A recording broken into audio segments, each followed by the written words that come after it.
donc comme je vous l'avais annoncé hier, aujourd'hui je vais faire la démonstration du théorème de Stone-Feynman. Je pense que vous aurez des idées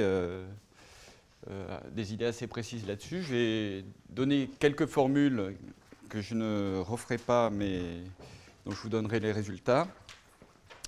Et puis après, je vous expliquerai le lien de ces choses avec ce qu'on appelle donc l'analyse micro-locale des EDP. Alors ça dépendra un petit peu du temps. Je verrai comment je développerai ça. Alors, donc on veut démontrer ça, que j'ai énoncé. Alors je vous rappelle ce que j'ai écrit. Hein. On a finalement, on peut construire le groupe de Heisenberg de dimension D à partir d'un espace symplectique de dimension 2D. Hein, on rajoute une dimension qui est la variable R.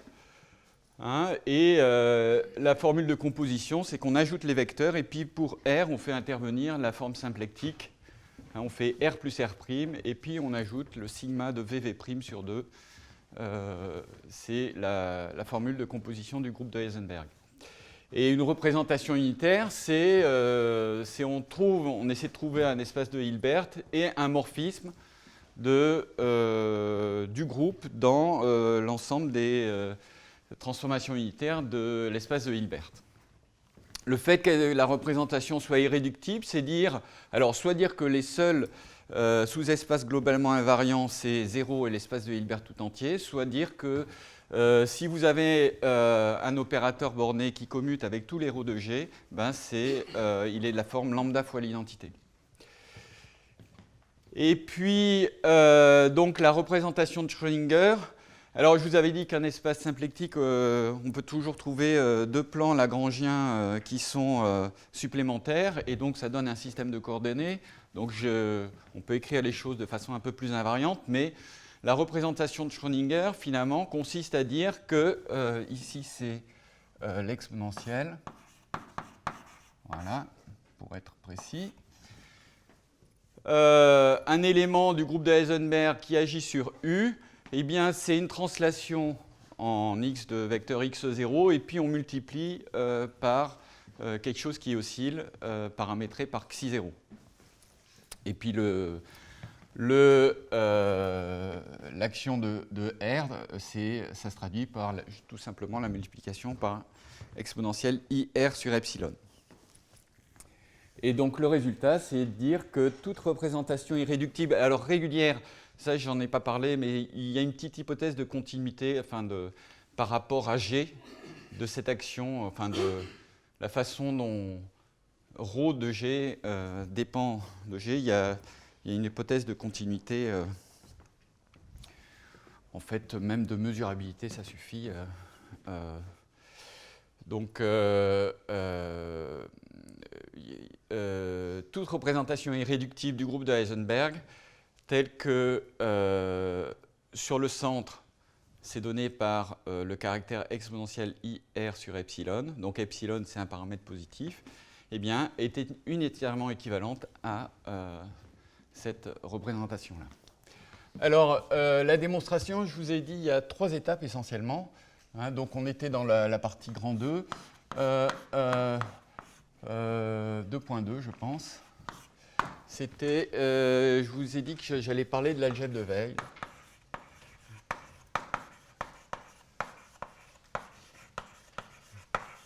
Et le produit de Noyal.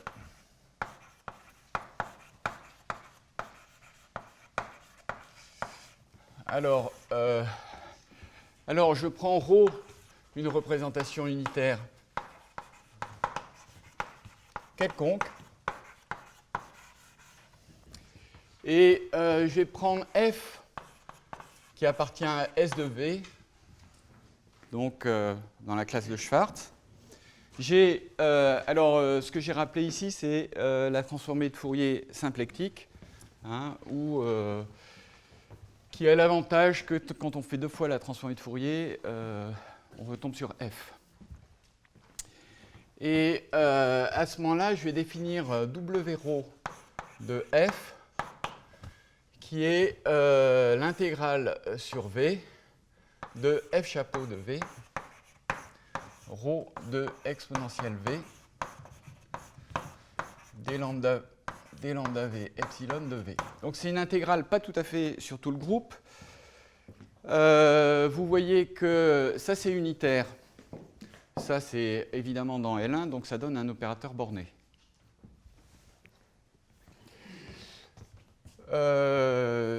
Alors il se trouve que proposition.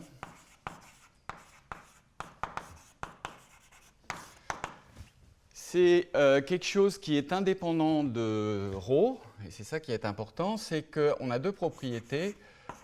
W ρ, l'adjoint de, c'est tout simplement W ρ de f bar, la fonction complexe conjuguée. Et pour la composition,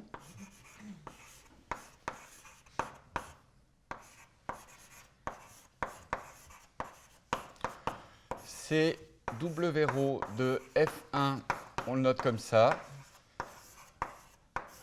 C'est ce qu'on appelle le produit de Moyal, qui est, alors c'est une convolution un peu tordue, donc c'est ce qu'on appelle aussi une transformée de Gauss. Je vous l'écris. Qu'est-ce que je fais? Je prends f chapeau 1 dans une première variable v1',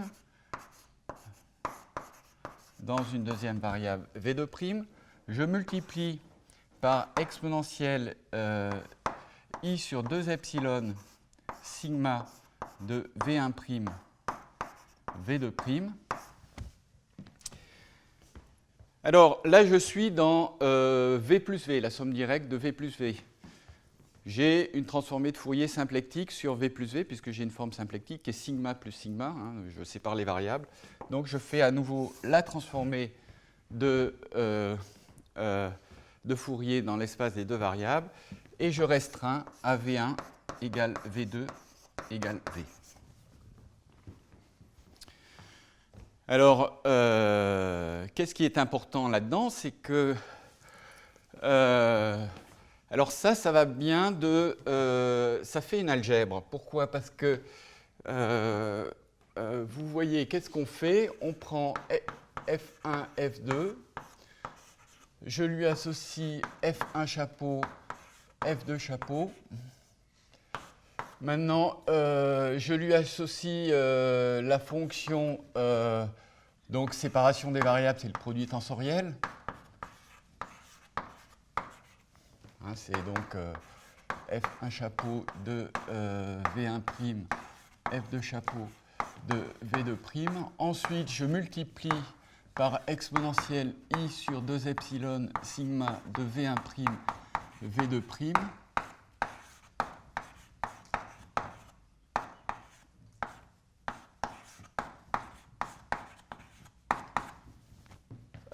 Ensuite, je fais la transformée de Fourier. Et puis ensuite, je prends la restriction à V égale V1 égale V2 sur les diagonales. Donc, qu'est-ce que je dis? Je dis que ça, c'est une application qui est linéaire de S croix S dans S croix S. Ça, ensuite, c'est une application bilinéaire de S croix S dans S des deux variables. Quand je multiplie par cette exponentielle, ça m'envoie S dans S. Je fais Fourier, ça va dans S. Et quand je prends la restriction d'une fonction dans S, ça me donne une fonction dans S. Donc j'ai une application bilinéaire continue de S croix S dans S. D'accord? Et en plus, j'en parlerai peut-être tout à l'heure, cette continuité est uniforme par rapport à epsilon. Donc ça envoie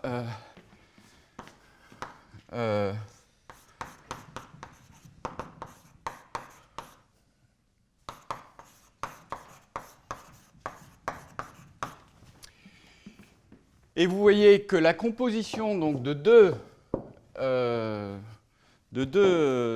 éléments W ρ de F, ça ne dépend pas de ρ. Hein, il y a juste epsilon qui apparaît dedans.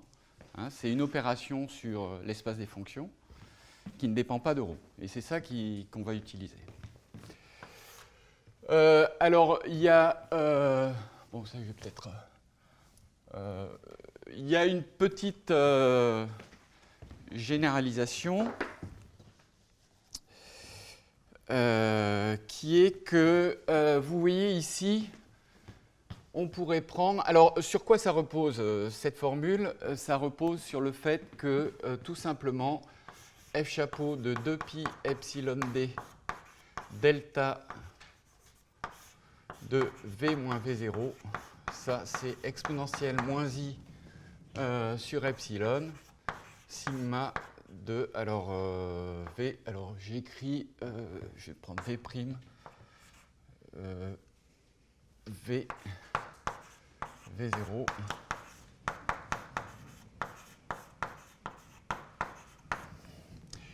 et si vous faites chapeau, je vous ai dit, donc ça dit que ça, c'est la transformée de Fourier de ça. Alors, notamment, vous voyez que si vous mettez un delta pour f chapeau, ça vous donne ρ de exponentielle V0.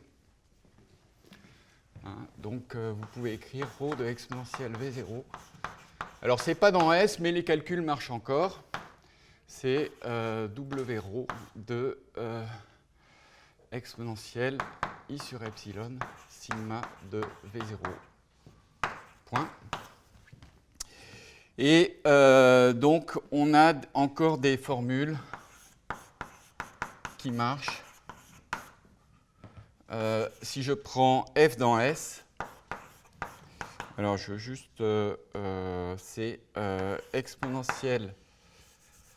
Alors, je vais plutôt l'écrire carrément en produit Murial. C'est-à-dire que exponentielle I sur epsilon sigma de V0 point. F avec F dans S, c'est... oui, c'est ça.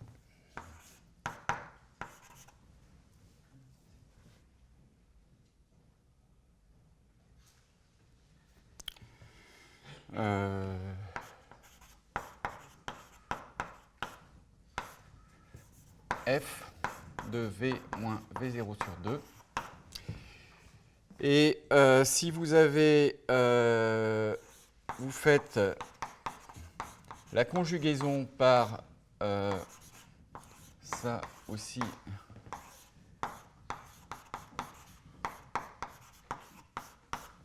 et bien en fait, ça vous donne W ρ F de point moins V0. C'est-à-dire qu'en fait, vous voyez que on peut voir dans l'espace des phases V l'action de ρ de exponentielle V0 finalement comme une translation de vecteur V0. Hein, remarquez qu'ici on a une translation en x0. Là, quand on multiplie par exponentielle xi0, quand vous faites Fourier, c'est translaté de vecteur xi0. Hein, donc on peut voir les ρ de exponentielle. Alors donc on a ces formules. Il y en a une autre qui est, j'arrive au 2.2. Oui, peut-être que je... Bon, je vais pas je vais juste le rappeler au fur et à mesure. Hein, donc, il faut surtout penser que on a une algèbre sur S, hein, enfin S muni de cette opération produit de Morial est une algèbre et que ça correspond à la composition quand on prend n'importe quelle représentation de l'algèbre de Heisenberg. Alors, j'en arrive au 2.3 qui est l'irréductibilité de ρS. Alors, il y a une autre petite formule que... donc, la représentation de... Je me mets dans... Je prends une fonction et je regarde ce que ça donne. Ça vient de la formule qu'on a ici explicite pour l'exponentielle de V0. Hein, ben ça s'écrit sous la forme de AF de XY U de Y DY. Et qu'est-ce que c'est que AF de XY? il y a une formule, c'est xi x moins y sur epsilon f de x plus y sur 2 xi dxi sur 2 pi epsilon. Et ça, qu'est-ce que c'est? C'est qu'est-ce qu'on a fait ici? C'est f2, alors f epsilon dans la deuxième variable, moins 1 de f, et puis je prends la valeur en x plus y sur 2, x moins y. D'accord? Je fais juste la transformée de Fourier, ça c'est pour dire que je fais juste la transformée de Fourier ici. D'accord? Et donc j'ai une formule. Et alors. Justement, là je prends f qui appartient, commençons par S de V, d'accord? Enfin, S de R de D, si. S de V qui est x oxy, d'accord? Et alors, qu'est-ce qui se passe? Eh bien, ça, ce changement de variable, il préserve le volume en dx, dy. Donc, il préserve la norme L2 de cette fonction. Et puis, la transformée de Fourier, même partielle, elle préserve la norme L2. Donc, qu'est-ce que je peux dire? Je peux dire que AF dans L2 de R de D xy, eh bien, c'est égal à la norme de F dans L2 de V avec la mesure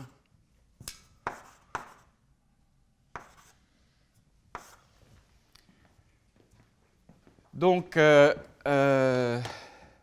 alors ça, quand on a un noyau comme ça qui est dans L2, ça vous dit que cet opérateur-là, il est de Hilbert-Schmidt. Et comme on a une isométrie, que S est dense dans L2, ça vous dit que, en fait, W rho S, ça se prolonge continuellement dans L2 de V dans l'espace des opérateurs de Hilbert-Schmidt sur L2 de RD.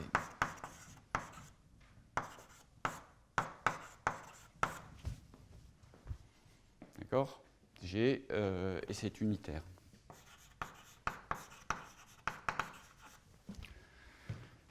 Donc, ça veut dire que ce que j'ai fait, je peux le faire pour des opérateurs, je peux le faire pour des symboles dans L2.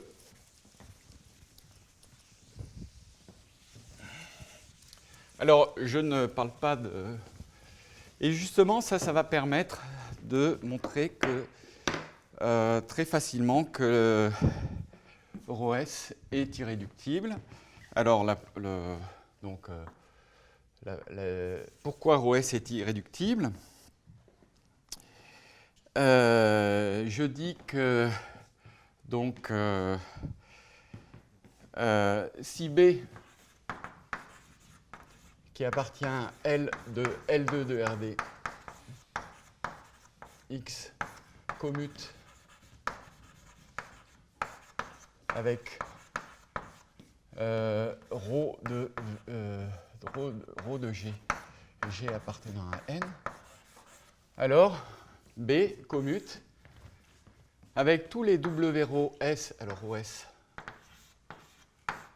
de F pour F dans S ou F dans L2, parce que les opérateurs de...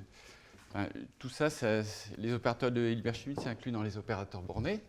Donc, pour F qui appartient à L2.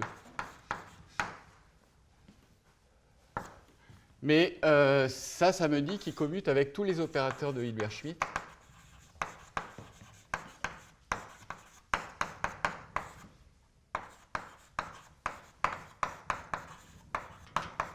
Donc, tous les opérateurs de rang 1.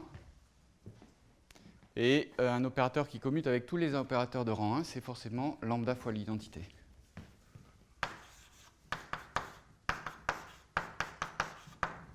D'accord? Pourquoi tous les opérateurs de Hilbert-Schmidt? Parce qu'ils commutent avec tous les W rho S de f avec f dans S, je passe à la limite. Mon opérateur B est borné. Je passe à la limite. Les opérateurs de Hilbert-Schmidt sont bornés. Je les approche. La topologie des opérateurs de Hilbert-Schmidt dit que le passage à la limite passe aux opérateurs bornés. D'accord. Et donc, Schmidt comme des WOS de F, ils commutent avec tous les ρ S de G, donc ils commutent avec tous les opérateurs de Hilbert-Schmidt, et à partir de là, c'est forcément lambda fois l'identité. Mais c'est clair que tu obtiens tous les opérateurs de Hilbert-Schmidt. Oui, parce que j'ai dit que c'était unitaire. Oui, parce qu'il y a la transformée de Fourier inverse.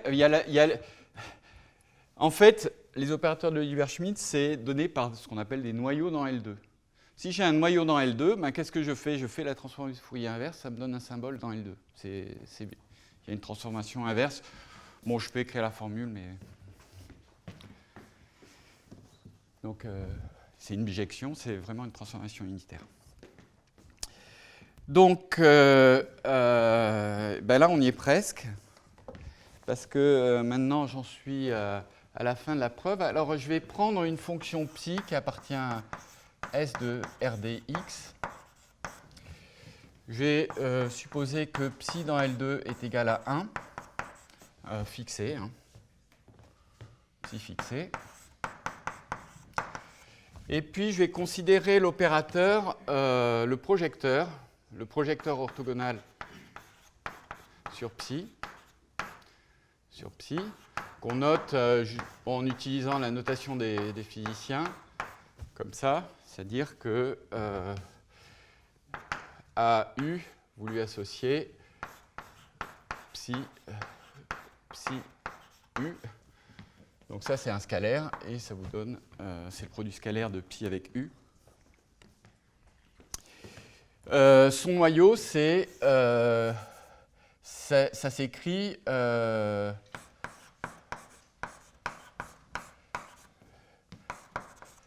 c'est rien d'autre que psi de x, psi bar de y, u de y, dy. Et vous voyez, c'est dans L2, et donc je peux l'écrire.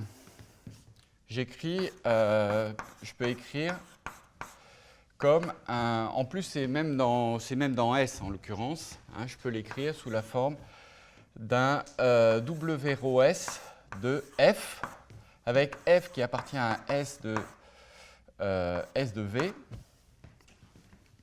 Et comme c'est un projecteur, vous avez P. Alors, j'aurais pu l'appeler PU. Oui, P. Hein, comme c'est un projecteur, vous avez P rond P égale P.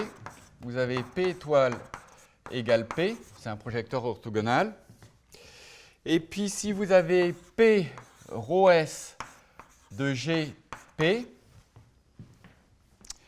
alors vous voyez, vous faites le produit scalaire, ça va vous donner rho S de G, psi,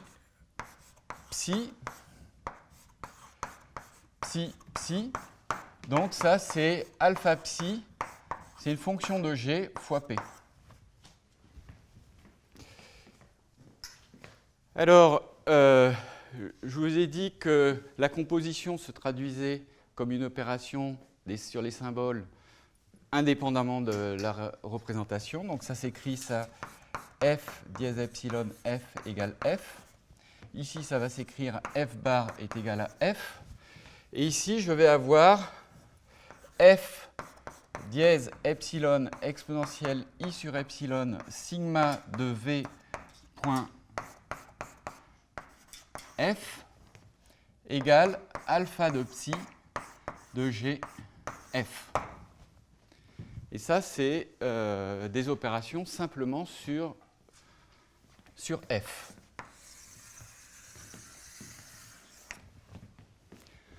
Alors ça me dit que ces formules, donc maintenant j'en arrive à la fin de la démonstration.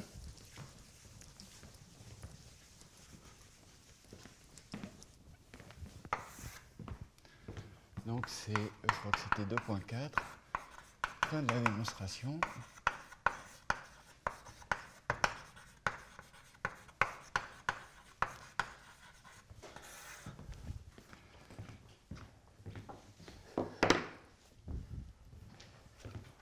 Alors,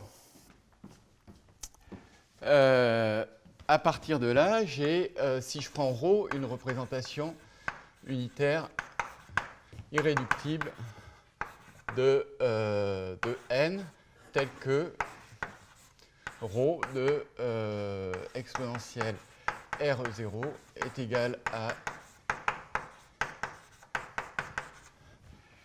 eh bien, je vais avoir W0 de f composé avec W0 de f est égal à W0 de f. W0 de f étoile égale W0 de f. Et pareil, W0 de f composé avec ρ de g, c'est alpha psi, bon ça dépend de g, fois W0 de f. D'accord, hein, puisque ça ne dépend. Ici, j'ai complètement éliminé la représentation de Schrödinger. Alors, bien. Alors, la première étape, c'est de considérer l'ensemble E, qui est l'ensemble des ρ exponentielle v, W0 de f. Alors, f est fixé, hein, f fixé par psi, qui est fixé. Phi, avec phi qui appartient à h, donc c'était une représentation qui arrive dans h, et v qui appartient à v. En fait, j'aurais pu prendre carrément tout le groupe. Alors, je dis que la première chose, c'est de dire que E est dense dans H. Hein, je prends tous les phi, donc ça c'est un projecteur orthogonal, je les projette et puis je les translate, enfin je fais agir le groupe dessus. Je dis que E est dense dans H. Alors pourquoi? C'est parce que vous faites un petit calcul, vous prenez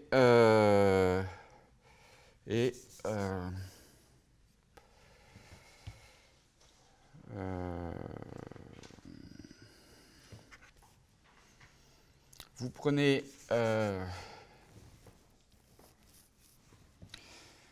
vous prenez phi phi prime qui appartiennent à H et vous calculez phi W0 exponentielle V1 W0 de f W0 de exponentielle moins V1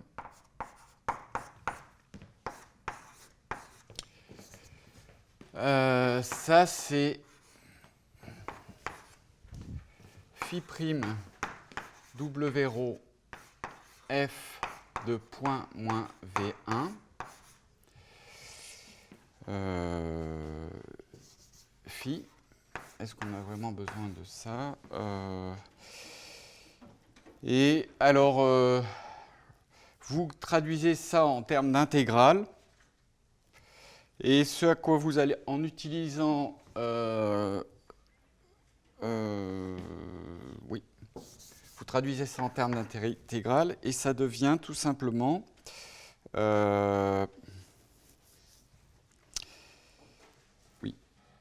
f phi prime ρ de exponentielle point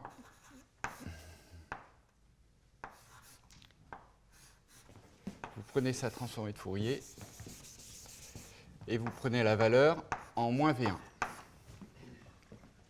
Hein, c'est juste d'écrire, vous écrivez juste ce que c'est que W0 de f de point moins V1.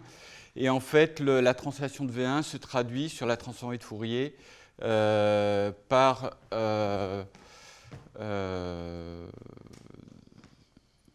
Donc en fait, ça va faire sortir ici, et puis vous faites donc la transformée de Fourier, vous prenez la valeur en moins V1.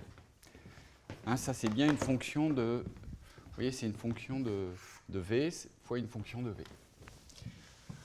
Donc c'est ce petit calcul qui va vous dire que si phi' est orthogonal à E,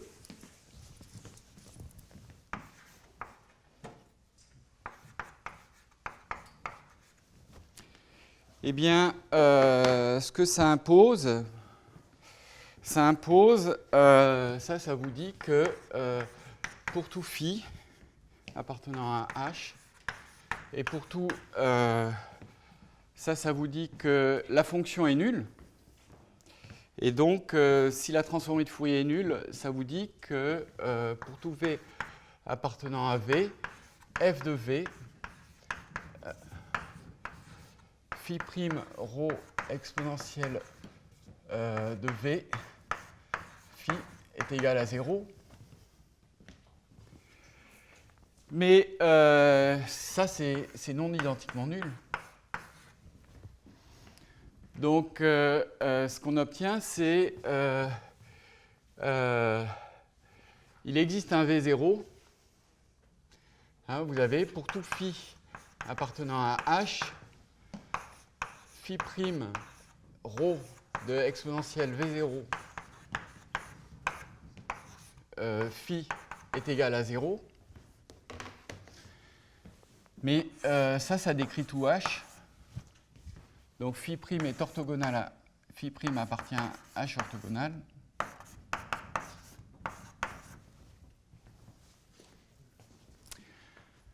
Donc voilà la densité. Et alors une fois qu'on a fait ça, c'est un petit peu le même type de calcul.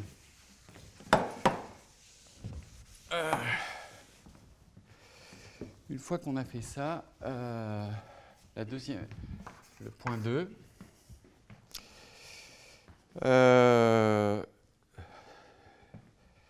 c'est que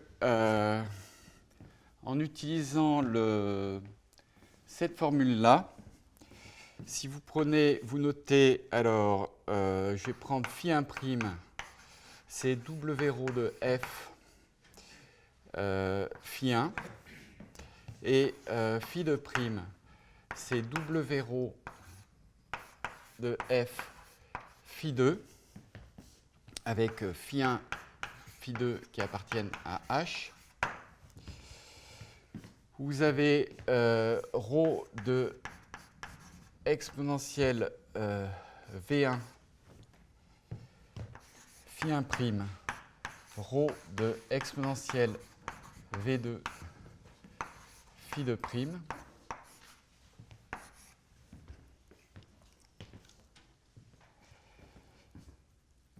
C'est alpha psi de rho de exponentielle moins V1 exponentielle V2 phi'1', phi de prime. C'est exactement, vous utilisez ça parce que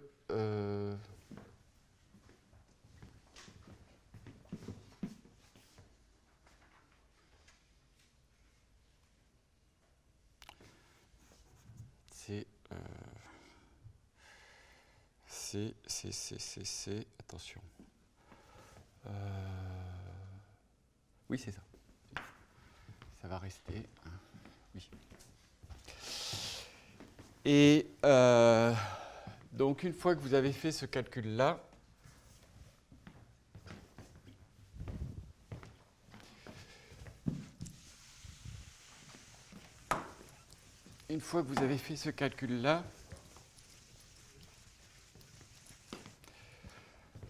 vous prenez un phi' qui est de la forme W rho de F phi différent de 0, donc qui appartient à l'image de W rho de F. Je vous rappelle que c'est un projecteur non nul. Vous pouvez supposer que phi' est différent de 0 avec la norme qui est égale à 1. Et vous allez considérer l'espace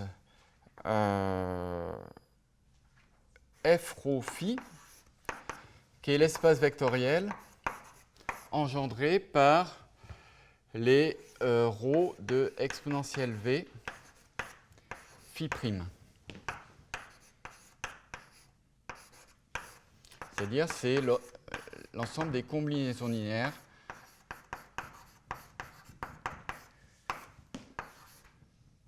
phi'.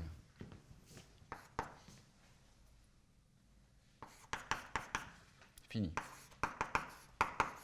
Puis vous avez F rho S psi, qui est la même chose.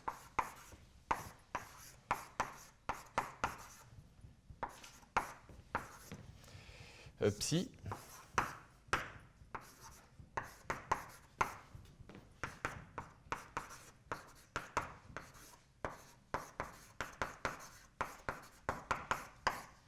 psi, c'est le vecteur que je me suis fixé au départ dans la représentation de Schrödinger.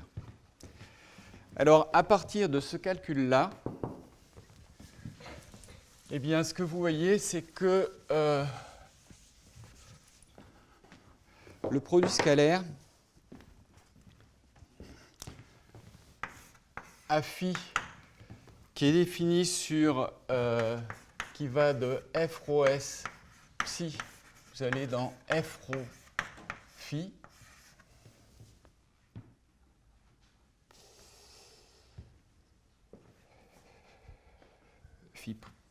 phi prime, c'est ici phi prime. Rho phi prime, c'est bien phi prime. Tout simplement à la somme des alpha i rho s de exponentielle vi psi, vous lui associez la même combinaison linéaire, mais avec rho.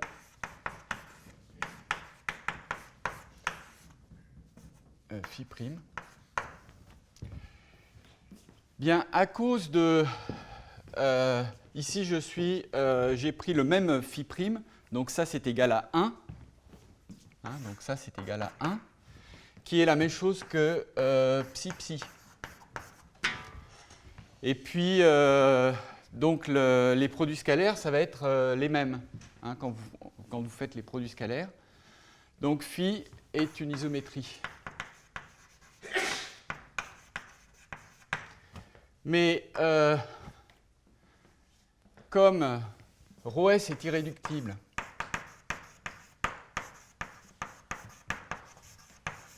l'adhérence de f ρ s, qui est invariante par ρ, puisque c'est, vous voyez que quand on fait agir des ρ de g sur cet espace-là, ben, on va rester, eh bien, ça, je dis que c'est égal à toute h, enfin, à toute L2 de RD. Et comme ρ est irréductible, c'est h tout entier.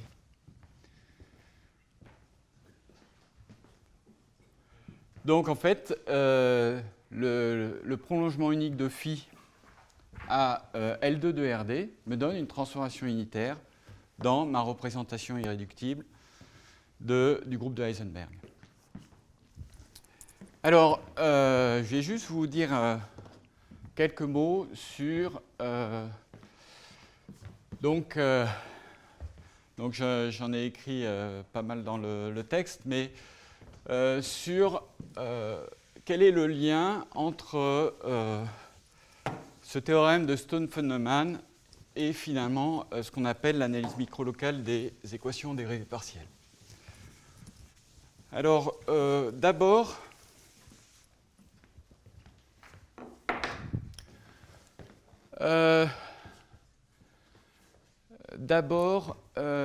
qu'est-ce qu'on peut dire? Vous voyez que si je prends L, une application linéaire, symplectique sur V, eh bien, qu'est-ce que ça veut dire symplectique? C'est-à-dire que sigma de LV, LV, LV1, LV2, c'est égal à sigma de V1, V2. Alors, si vous êtes dans R de D, hein, L, ça va s'écrire sous la forme ABCD, avec transposé AD moins transposé BC égale l'identité de VRD. Et puis vous avez transposé BD symétrique et transposé AC symétrique. Et c'est un groupe, c'est ce qu'on appelle SP2D de R. Le groupe symplectique. Alors, vous voyez que ρ de exponentielle LV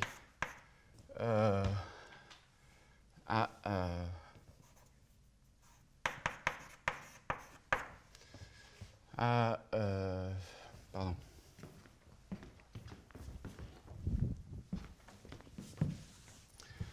À V plus RE0, je lui associe LV plus RE0, ça vous donne un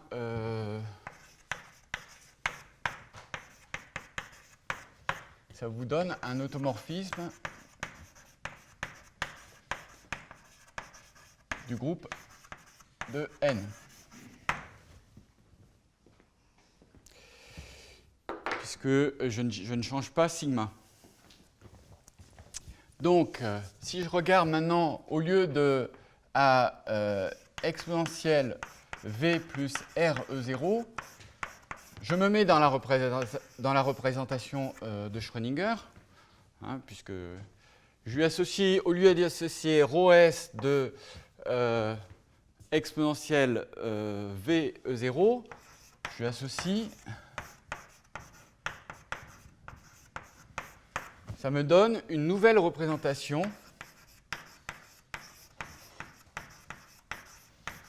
de N dans L2 de RD dx, qui est irréductible, qui ne va pas changer le caractère, je n'ai rien fait sur RE0. Et donc, ce que je dis, c'est qu'il existe UL unitaire sur L2 de RD tel que UL tel que ρS de exponentielle LV plus RE0. Alors j'espère que je l'ai bien dans le bon sens. C'est ρS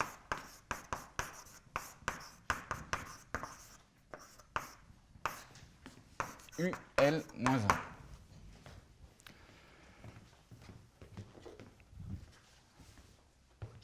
Donc, si vous vous rappelez ce que j'ai dit, quand je fais l'action par conjugaison des ρ sur mon algèbre de Weil, c'est les translations. En fait, je peux traduire ce que je sais faire sur les ρ aussi sur l'algèbre de Weil.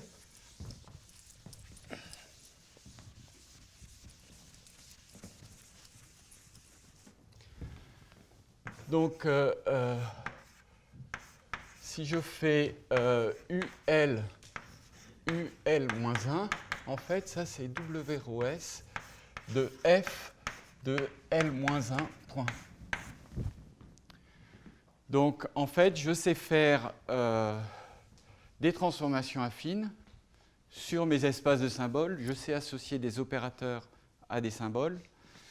Et donc, j'ai un début de géométrie sur l'espace des phases et sur mes symboles auxquels on peut associer des opérateurs. Je veux quand même vous dire un petit mot sur si je vais un peu plus loin.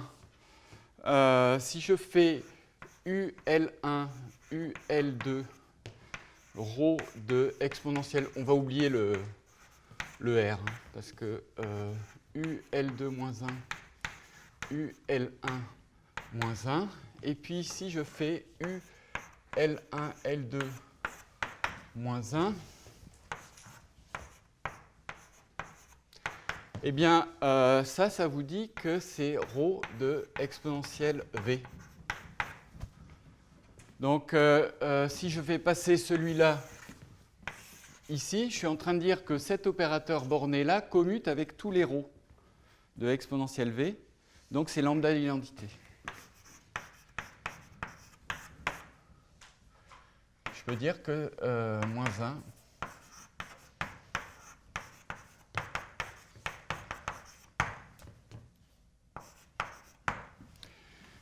donc j'ai une formule de composition. Et en plus, ce que je sais, c'est que lambda, donc il appartient à C, et que son module est 1.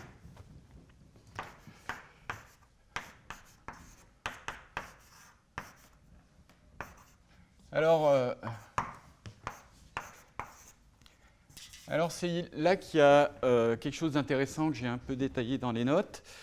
C'est qu'en fait, ce lambda ne peut pas être 1. C'est-à-dire qu'on sait représenter un voisinage de l'identité, c'est-à-dire vous partez d'un voisinage de l'identité dans le groupe symplectique. On sait construire explicitement les UL au voisinage de l'identité, comme opérateurs qui sont au voisinage de l'identité. Mais ce qui se passe, c'est que quand vous composez les opérateurs, eh bien, il y a un exemple très simple, c'est le cas de exponentielle it dx carré plus x carré sur 2. Pour t petit, on peut l'écrire explicitement. En fait, la transformation symplectique, c'est tout simplement la rotation d'angle t.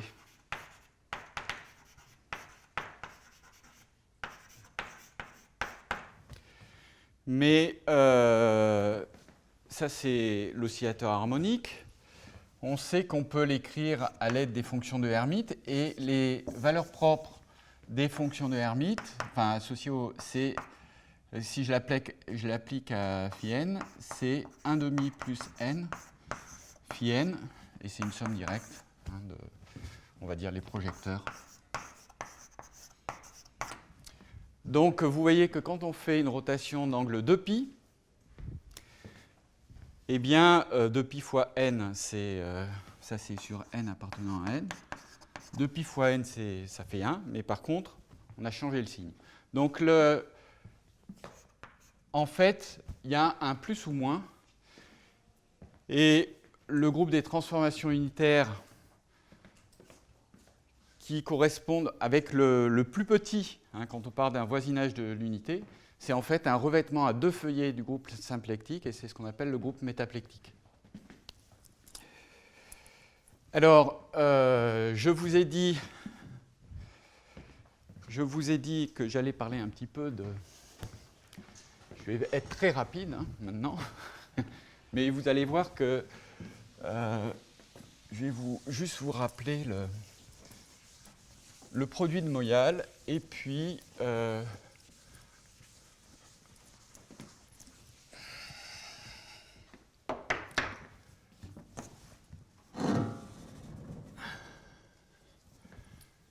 je vous rappelle que la composition, donc on a W rho S de F, je l'applique à U de X, ça c'était exponentielle I xi x moins y sur epsilon, F de x plus y sur 2, xi U de y, dy dxi sur 2pi epsilon 2.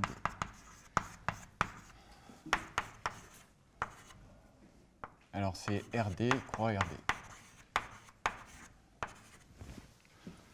Ça c'est ce qu'on appelle la quantification de Weyl. À une fonction de x et xi, je lui associe un opérateur qui agit sur les fonctions de x. Et on a cette formule qui est que la composition se traduit par, donc je l'avais écrit comme ça, donc je peux, oui,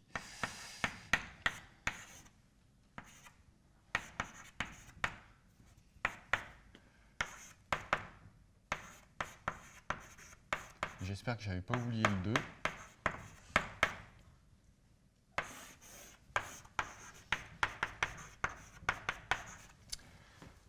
Alors, donc là, on est en deux variables. Quand on multiplie la transformée de Fourier par une fonction, ça revient à faire agir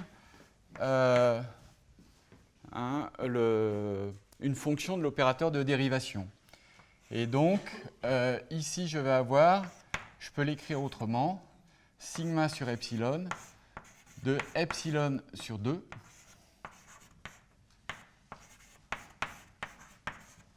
que je fais agir sur F1 fois F2, et puis après je prends en V1 égale V2 égale V. Et puis vous voyez qu'ici on a epsilon epsilon divisé par epsilon, ça me fait I epsilon. Ce que je pourrais écrire en termes de transformée de Fourier symplectique avec epsilon égale 1. Et donc là je multiplie par exponentielle I epsilon. Donc quand epsilon est petit, c'est proche de l'identité et les arguments de continuité que j'ai donnés vont être uniformes par rapport à epsilon. Les arguments de continuité dans S, par exemple. Alors, ça, après, vous utilisez le développement de l'exponentielle.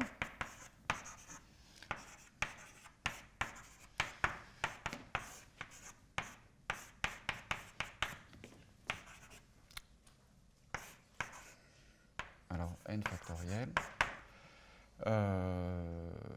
Exponentielle tu dt u puissance n, alors plus 1. Je pense que ça doit être ça. Et vous remplacez ce u par ça, et vous allez avoir un développement asymptotique. Vous allez avoir un développement asymptotique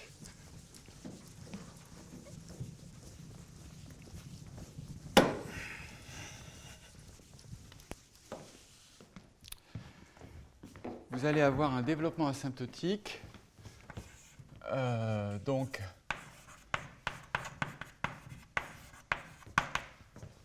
somme pour k qui va de 0 à l'infini, I epsilon sur 2 à la puissance k, sigma de dv1, dv2, donc à la puissance k sur k factoriel, f de v1, v2, f1, f2,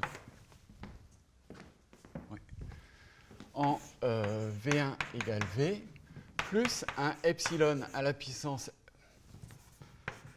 n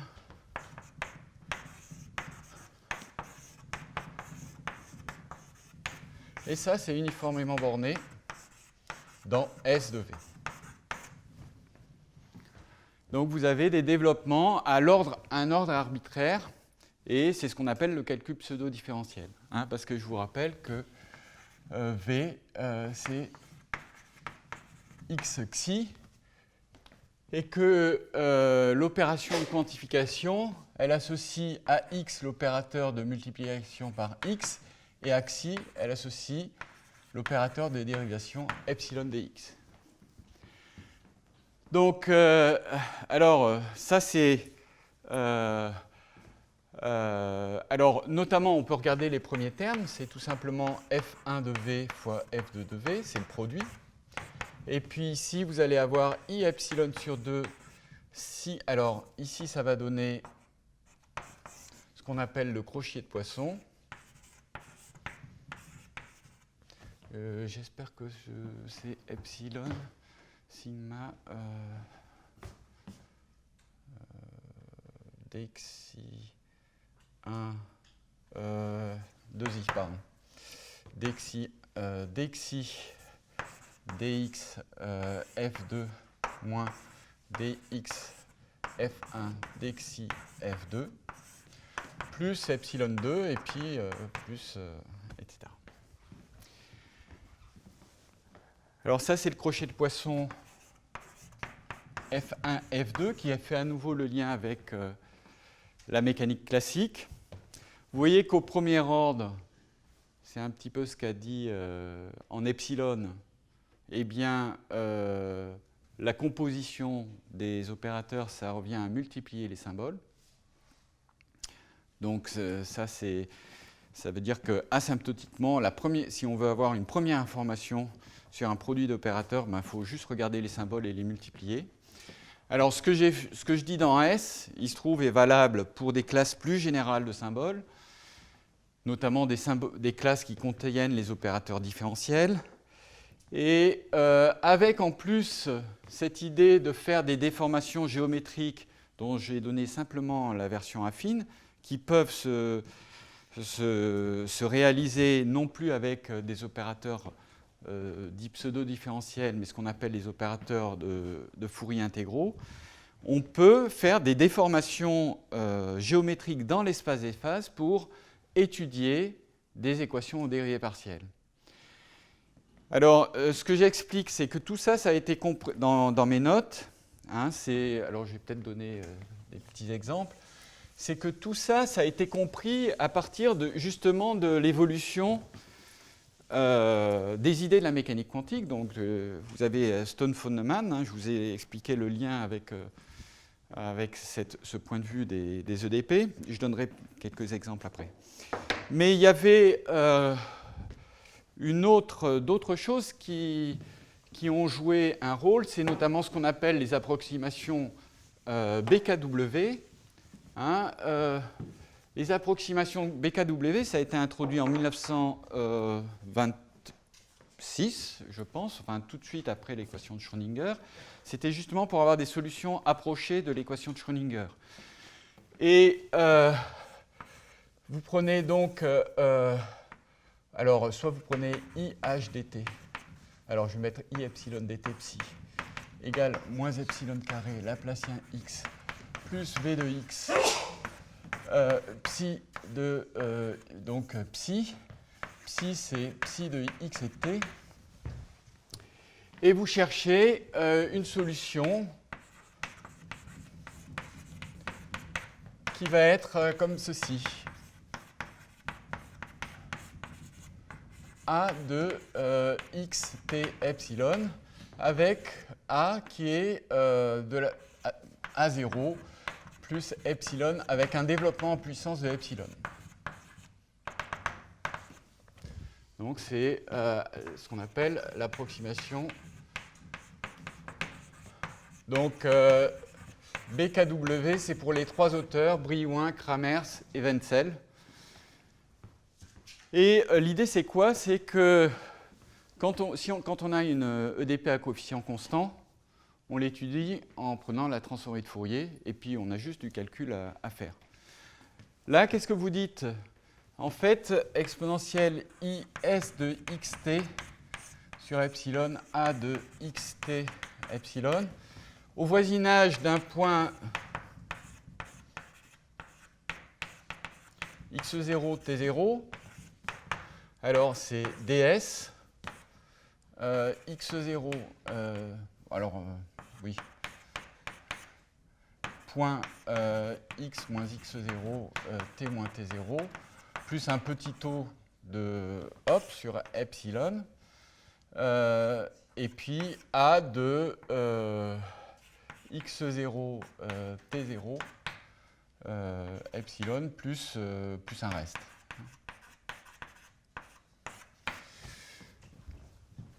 Donc, ça, c'est juste un nombre. La fonction d'onde, ça, on peut l'oublier. Donc, en fait, l'idée de l'approximation de BKW, c'est de dire ce qu'on sait faire dans le cas coefficient constant, on fait la même chose, mais on va faire varier l'amplitude en fonction de x, et on va faire varier la fréquence. Qu'est-ce que c'est que le vecteur de fréquence? Hein, donc, ça va être dans l'espace xito, puisque ici ça va être ds de xt. Hein, ça va dépendre de la position. Alors ça, c'était... par exemple, donc c'était les méthodes de l'optique géométrique, donc qui ont été développées d'abord par ces trois auteurs, puis après qui ont été reprises par Born, puis étudié de façon très exhaustive par Maslow dans les années 50-60. Et donc ça permettait de traiter notamment l'équation de Schrödinger, la propagation d'ondes pour l'équation des ondes. Et mais ce qui est arrivé donc, dans les années 70, et c'est pour ça que c'est un retournement assez radical de point de vue, ça a été de dire, et c'est très clairement exprimé par Hörmander dans son texte sur les Fourier intégraux, ça a été de dire ces résolutions approchées, par exemple, pour Schrödinger ou pour les équations des ondes, en fait, c'est un cas très particulier. Et le calcul pseudo-différentiel plus les transformations géométriques implémentées par les opérateurs de Fourier intégraux, en fait, permettent de généraliser ces idées-là à toutes les équations dérivées partielles. Par exemple,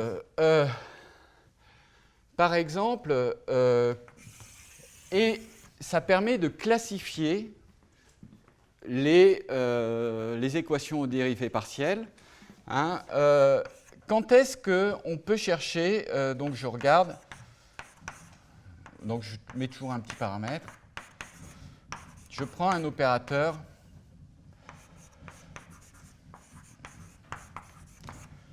epsilon dx alpha, quand est-ce que je peux, par exemple, chercher des solutions de type BKW pour des opérateurs aux dérivées partielles, et que ça marche? Eh bien, par exemple, ça marche sous des hypothèses géométriques très très simples. Hein, c'est ce qu'on appelle les opérateurs de type, on va dire, de type principal réel.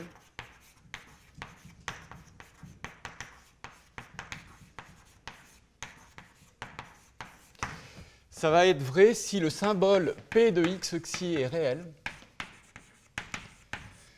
Et si là où P s'annule,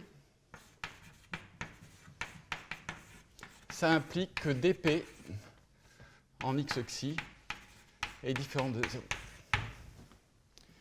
Donc, alors ça, c'est une condition géométrique, vous voyez, sur le symbole P de l'opérateur différentiel.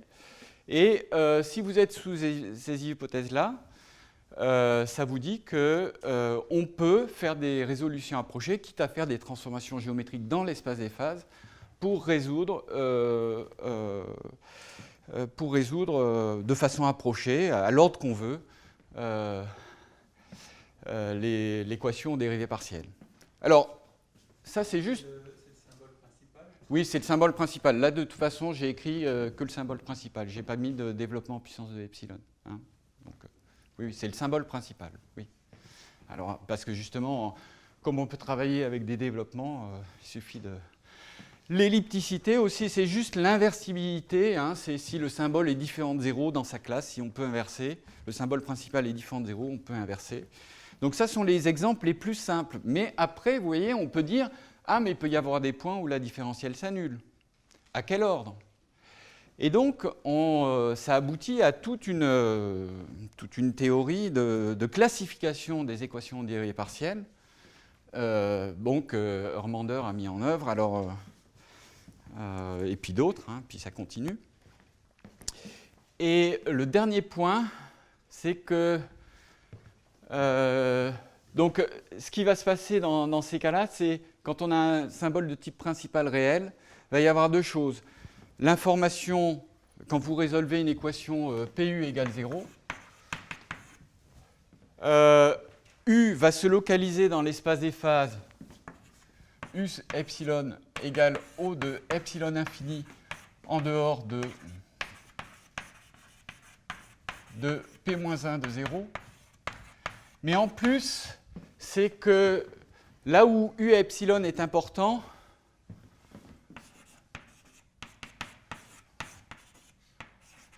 c'est invariant par le flot hamiltonien. Le flot dx sur dt égale dp sur dx. Et d'ailleurs, ça refait le lien à nouveau avec la mécanique classique. Donc, par exemple, la description de Bohr de l'atome d'hydrogène, hein, où il avait expliqué les niveaux d'énergie de l'atome d'hydrogène en termes de trajectoire classique. Ça permet de faire le lien à nouveau entre mécanique classique et mécanique quantique. Mais ça va plus loin que ça, puisque, comme je vous dis, c'est pour toutes les EDP. Bon, donc, un autre exemple de symbole de type principal réel, c'est l'équation des ondes. Donc, vous faites le lien qu'on peut faire aussi avec les méthodes WKB entre la nature ondulatoire de la lumière et puis l'optique géométrique, à savoir les méthodes de rayons. Mais vous voyez qu'après, on peut étudier d'autres problèmes plus compliqués, et ça, c'est toujours en œuvre. Et puis, il y a un dernier point que je veux dire, c'est si le symbole n'est pas réel, vous voyez que les trajectoires, parce qu'il y en a des opérateurs, donc j'en ai donné un exemple justement lié à la description du mouvement brownien à la fin de mes notes, donc il y a des symboles qui ne sont pas réels, auquel cas, vous voyez que si vous voulez suivre les trajectoires, vous allez partir dans le complexe.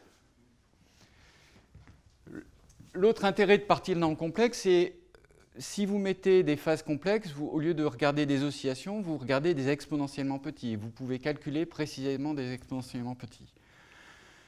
Donc, à partir de là, vous voyez qu'on peut aussi complexifier l'analyse. Et donc, il y a une théorie microlocale analytique, qui a une version algébrique qui a été développée par Sato, Kawai, Kashiwara, et puis dont la partie analyse a été développée dans les années 80 par Jestrand, aussi en lien avec des travaux de Boutet de Monvel. Alors, je termine juste avec un petit truc qui montre à quel point j'ai utilisé le terme révolution. Pour des mathématiciens, c'est pas difficile à comprendre ce que veut dire révolution. Hein. On retourne un point de vue. Hein, on regarde les choses d'un autre côté. Donc c'est vraiment ce qui s'est passé. Et pour l'illustrer, pour finir, je termine juste avec ça. C'est que si vous regardez le problème de mécanique classique qui consiste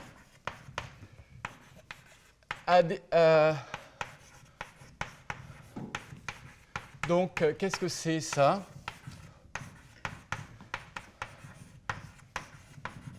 En fait, c'est ce qu'on appelle le processus de Langevin. Vous voyez que ça, c'est une force qui dérive d'un potentiel. Ça, c'est la force de friction. Et ça, c'est l'aléa. C'est-à-dire qu'on met l'aléa simplement sur la force, hein, sur la variation de la quantité de mouvement. Si vous calculez l'espérance utile de Q de t,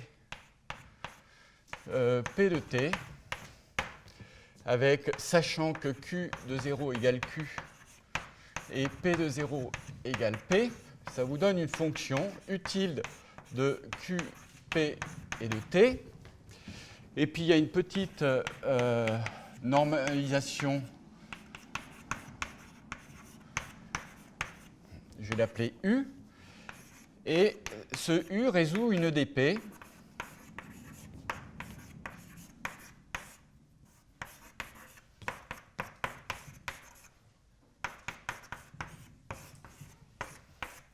donc ici je mets U. Donc une équation d'évolution où on a cet opérateur. Oublions le dt, je regarde cet opérateur. Si je veux comprendre cet opérateur-là, regardons son symbole. Hein, vous voyez que c'est IPXIQ. J'ai moins dQV de Q XIP plus XIP carré plus P carré sur 2. Vous voyez qu'il est complexe. Donc, là, je suis Q, il appartenait à RD. QP, il appartient à R de D. Maintenant, si je regarde QP, XIQ, XIP, il appartient à R4D. Et si je complexifie, je suis dans C4D, c'est-à-dire c'est à peu près la même chose que R8D. Donc, c'est un problème de mécanique classique.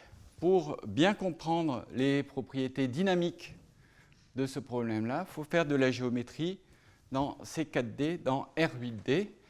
Hein, donc, si D égale 3, le mouvement brownien en dimension 3, il faut faire de la géométrie dans R24.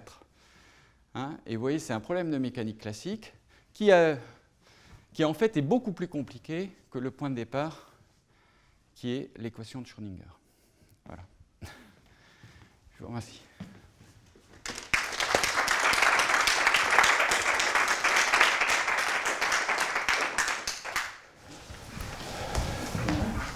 Y a-t-il des questions sur ces exposés de Francis?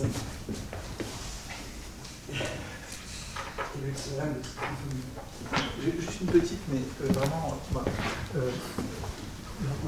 dans vos notes, vous dites que, disons, localiser, ça revient en fait à faire des calculs pseudo-différentiels. Oui. Ça ok. Oui. Parce que c'est le Fourier, c'est local sur une variété, c'est RM, quoi. Et par contre, vous dites que déformer, ça revient à envisager des opérateurs de Fourier intégral. Et là, je ne comprends pas. Voilà. Alors, c'est ce que j'ai, parce que j'ai pas expliqué. On a des formes. J'ai dit que c'était le UL. Hein, donc ce que j'ai dit, c'est parce qu'on fait vraiment de la géométrie dans l'espace des phases. C'est bien ça qu'il faut comprendre. Hein. On travaille à la fois dans la variable x et dans la variable xi. Même une fonction u de x, on la voit comme un objet qui vit dans les deux variables. Alors ça peut être un petit peu déroutant, mais si vous réfléchissez... En fait, les musiciens, ils vivent dans l'espace temps-fréquence, puisque... et une partition de musique, vous avez en abscisse le temps et en ordonnée la fréquence. Hein. Enfin, le logarithme de la fréquence. Donc, c'est quelque chose de pas si surprenant que ça. Hein. Pour coder un signal sonore, en fait, les musiciens, ils l'écrivent dans l'espace des phases. Donc voilà, pour vous dire que ce n'est pas si choquant que ça. Donc on travaille dans les deux variables x et xi. On localise avec des opérateurs pseudo-différentiels. Maintenant, quelles sont les transformations naturelles dans l'espace des phases? C'est l'espace symplectique, ce sont les transformations symplectiques. Je vous ai donné donc la version linéaire, c'est-à-dire si on a une transformation linéaire symplectique, ça donne une nouvelle représentation du groupe d'Heisenberg qui se traduit par une conjugaison par des opérateurs qui agissent dans l'espace de Hilbert. Et il se trouve que dans ce cas-là, en plus, on a des formules. Je peux les écrire. En fait, quand un voisinage de l'identité, on va l'écrire... ça va être un opérateur comme ça. Je vais l'écrire comme ça. X état moins état y sur epsilon, u de y, dy, d état sur 2pi epsilon d. Alors qu'est-ce que c'est? Vous prenez phi de x état, qui est 1 demi de transposer x à x, plus transposer x b état, plus 1 demi de transposer état c état. Et il faut supposer que B est inversible. A et C sont symétriques.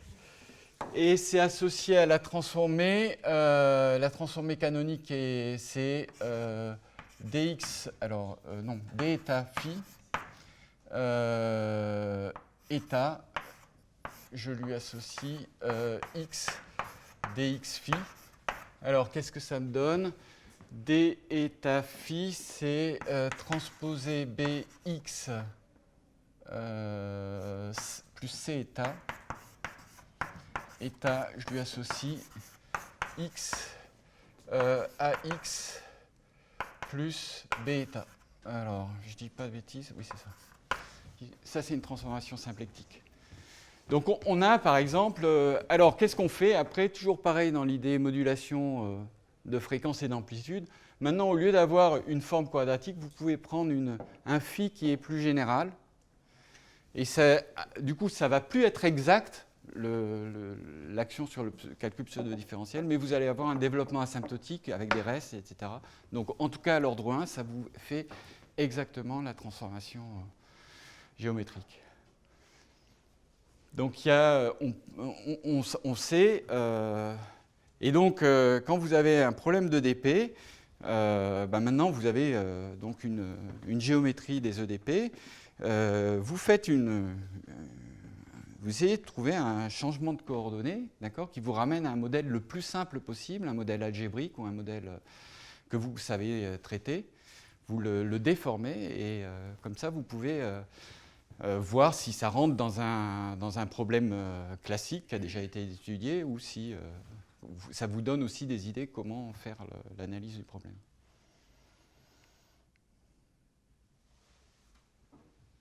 Voilà. Est-ce que j'ai répondu? Donc voilà, en fait, c'est parce qu'il y a une... oui, alors si on veut être proche de l'identité, j'ai oublié de dire, il faut prendre B qui est proche de l'identité, C et A qui sont proches de 0, tout simplement. Hein, pour que ce soit proche de l'identité, vous prenez A plus C plus B moins l'identité petit. La transformation symplectique, ce serait elle, celle-là, ce serait elle qui jouerait le rôle du facteur de déformation. Alors, par exemple, oui, vous pouvez paramétrer le voisinage de l'identité dans le groupe symplectique, et ça vous donne des transformations ici unitaires dans L2, d'accord, qui vont, voilà. Mais quand vous composez ces transformations-là, eh bien, vous tombez à un moment sur -1. Hein, c'est ce que j'ai dit avec l'oscillateur harmonique. Il se trouve qu'il y a une formule pour l'oscillateur harmonique, c'est des rotations. Il y a une formule explicite, on peut calculer les AB, enfin je l'ai fait dans les notes. C'est ce qu'on appelle une formule de Meller. Il y a une formule explicite.